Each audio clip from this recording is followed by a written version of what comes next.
Hola de nuevos amigos, estamos aquí con Herisberto, está aquí al otro lado a través de Skype, vamos a hacer una grabación, él está creo que en Madrid y bueno, vamos a hablar de su libro y luego hablaremos un poco de todo lo que queramos hablar así más metafísico. Su libro es La teoría de los diseños coincidentes. Y ahora, bueno, que se presente el mismo. Herisberto, hola, ¿cómo estás? Hola, ¿qué tal? ¿Cómo estáis? Pues sí, este es un libro que me ha costado 22 años de trabajo y bueno, y ahora pues ha sido publicado y es un libro complejo, aunque yo lo he escrito de una forma lo más lúdica posible, incluso tiene partes con sentido del humor, aunque tiene mucho rigor científico, por eso me ha llevado tanto tiempo escribirlo. Igual que por otro lado ha ido evolucionando muy vertiginosamente la ciencia y he ido incorporando pues todos los descubrimientos que se iban haciendo. Por ejemplo, aunque el libro trata sobre evolución, sobre exobiología, sobre la posibilidad de vida en otros planetas, y luego el último aspecto es que planteo, hago un trabajo, estudio la posibilidad de que en otros planetas podrían desarrollarse anatomías con el diseño o anatomía humanoide o antropomorfo. Y esto es lo más interesante porque explico las pautas, o sea, los procesos evolutivos que tendrían que suceder para que pudiesen evolucionar seres con una anatomía muy similar al ser humano. Aunque esto es muy importante, hay varias corrientes de pensamiento. Los creacionistas, por ejemplo, sostienen que existe un propósito y un fin en la evolución. ¿Por qué? Porque existe un diseñador. Entonces, si hay un diseñador, hay un propósito y un fin. El fin es el antropomorfo o el humanoide. Estas son las teorías también de Teilhard de Chardin, que pensaba que si existiera un diseñador o Dios, pues la evolución conduciría inevitablemente hacia el humanoide. Sin embargo, mi planteamiento es diferente.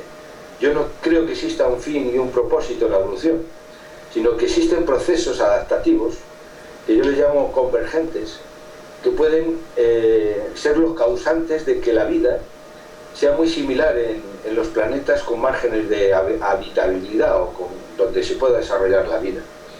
O sea que yo no creo que haya un propósito y un fin en la evolución que conduzca directamente al humanoide. Eso no lo creo. Sin embargo, es muy interesante porque en la parte metafísica del libro yo vengo a decir que aunque los creacionistas yo respete esa visión de la evolución, yo vengo a decir casi como algo cómico que si este universo no es el único que existe y existe un pluricosmos,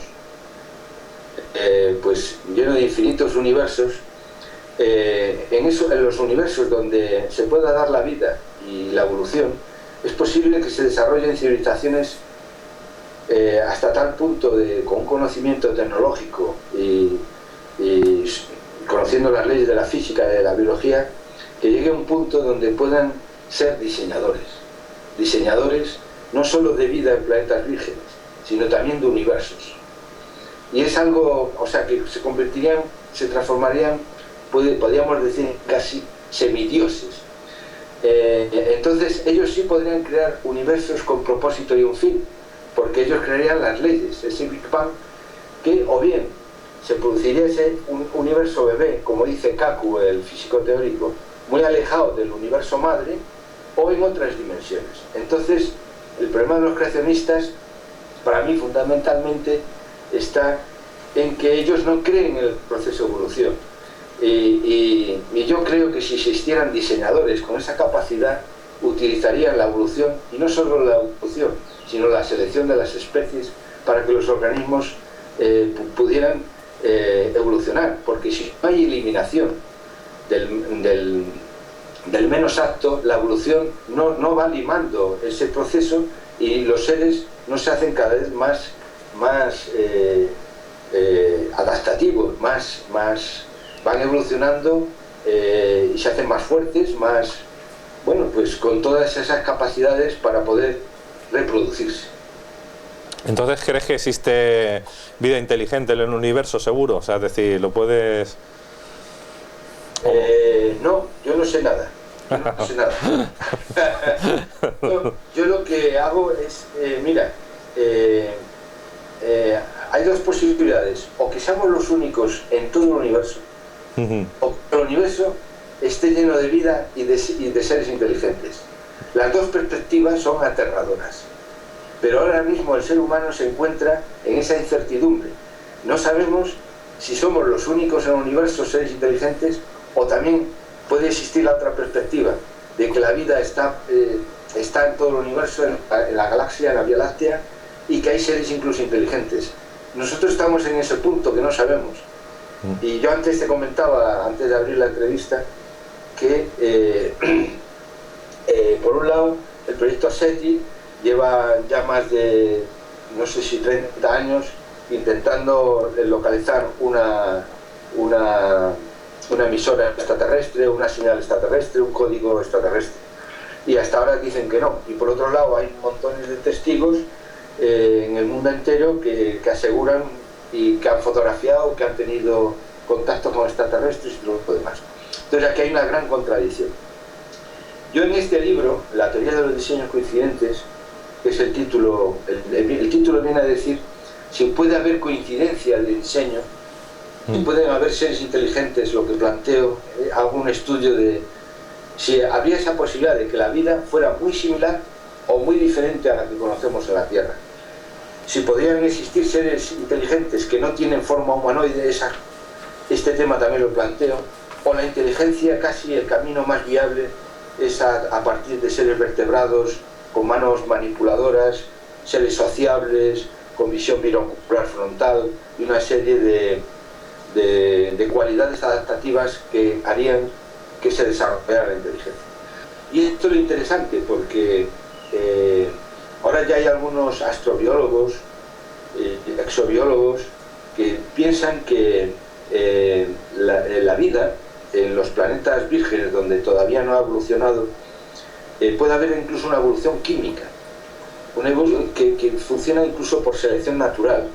O sea que el proceso de selección natural podría darse incluso en la materia que se llama inorgánica. Esos son los últimos descubrimientos que están haciendo sobre el ARN. Hasta ahora ningún laboratorio del mundo ha conseguido hacer un organismo que se replique a sí mismo. El que descubra el que sea capaz de crear un organismo que se replique a sí mismo, pues será uno de los descubrimientos más importantes de la ciencia. Yo en este libro, La teoría de los diseños coincidentes, la he editado, por cierto, tengo que decirlo porque luego se me olvida, Editorial Manuscritos, y está editado aquí en España. Lo que yo desarrollo es una teoría. ¿Se puede encontrar en tiendas normales, Casa del Libro, sí, NAP y todos estos sitios? Sí. ¿Y en la parte internacional también? O sea, desde Argentina o México. Pues supongo que sí, que se pueden hacer pedidos y bueno, pues acaba de salir prácticamente hace un mes. Yo lo voy a presentar ahora en el mes de febrero en Madrid. Y bueno, se puede adquirir. Para mí este trabajo que me ha llevado 22 años, empiezo el libro explicando lo que es la evolución. Hablo de los creacionistas, hablo de Darwin, hablo de todas las teorías de la ciencia. Hago una introducción pequeña, pero con muy lúdica y divertida. El libro no se hace duro en ese sentido. Luego hablo de cómo se puede producir la vida a partir del carbono, cómo a partir del ARN, del ADN, y cómo empieza la evolución a crear todos esos organismos sencillos, en teoría, como son las procariotas, que son células más sencillas que las eucariotas. Entonces yo lo que planteo en este trabajo, una vez que explico la evolución, cómo ha sucedido en la Tierra desde las primeras bacterias hasta el Homo sapiens, intento argumentar si ese proceso se podría dar en otros planetas del universo, de una forma similar, más que muy diferente. ¿Por qué? Porque hay un proceso que yo le llamo convergencia adaptativa. ¿Qué es la convergencia? Cuando diferentes especies, por ejemplo de animales, al adaptarse a un medio, por ejemplo digamos el líquido, pues desarrollan cuerpos o formas muy similares. Por ejemplo, un artrópodo, un insecto o un vertebrado al adaptarse al medio líquido, se pueden desarrollar aletas o un cuerpo hidrodinámico. Por ejemplo, la piedra angular de mi trabajo fue que descubrí un dibujo que hablaba de la convergencia. Y en el dibujo aparecían un tiburón, un pez, un dinosaurio que se adaptó al medio líquido y luego un cetáceo, un delfín. Pues todos estos animales, perteneciendo a diferentes especies, al adaptarse al medio líquido, desarrollaron un cuerpo hidrodinámico y aletas. Eso es una convergencia. Por diferentes caminos evolutivos se puede desarrollar un cuerpo similar, incluso otras características, comportamientos. O sea que también existen convergencias en los comportamientos humanos o de las especies. Entonces, a partir de ahí empecé a investigar y pues creé una especie de teoría curiosa, que es que la vida lo que va es desde... puede estar implicado un proceso de convergencia desde la aparición de universos muy similares. Imaginemos un pluricosmos y que existen universos que tienen las cualidades para que se dé la vida, las leyes físicas fundamentales para que se dé la vida. ¿Cómo se podrían producir esos universos? Cuando hubiera unas cualidades especiales de la materia que se pudieran por azar, pero sería un azar convergente, se unieran y entonces se crearía un Big Bang y un nuevo universo. Entonces podrían existir en ese pluricosmos pues diferentes universos muy similares en las leyes físicas y otros muy diferentes con otras leyes. Eso es una convergencia. Pero luego además lo que yo explico es que a lo mejor la aparición de la vida, de las primeras bacterias capaces de replicarse, puede ser otro proceso convergente, porque también ese planeta tiene que tener unas cualidades especiales y cuando se dan hay una convergencia y se produce la vida. ¿Por qué? Porque se han combinado aleatoriamente al azar un proceso químico que produce la replicación, lo que es el progenote o el primer ser vivo en ese posible planeta. Entonces, el trabajo que he hecho en la teoría del diseño de coeficientes es que explico que es posible que lo que ocurre en otros planetas del universo es que se multiplican, se van sumando convergencias y entonces se va disparando el diseño, no con un propósito y un fin, sino por una serie de probabilidades adaptativas se llega a unos resultados evolutivos. Pero no porque exista el propósito ni el diseñador, sino que esas adaptaciones se van multiplicando, van sumando. Imagínate que tú sumas, nosotros como ser humano tenemos las manos para coger los objetos, pero también tenemos la vista. Son dos adaptaciones que funcionan juntas, pero que posibilitan en el futuro nuevas cosas. Tú puedes hacer nuevas cosas porque has combinado dos adaptaciones. Bueno, pues en la evolución se van sumando miles de adaptaciones, porque nosotros, por ejemplo los seres humanos, pues tenemos muchas adaptaciones. Por eso podemos sobrevivir. Entonces yo en este trabajo lo que vengo a explicar es que esas adaptaciones se van sumando, pero son fenómenos convergentes y que van disparando el diseño hasta un punto donde llega, por ejemplo, explico que la evolución de las bacterias hay seres vivos que producen su energía a través de la fotosíntesis y de otros sistemas, ¿no?, químicos.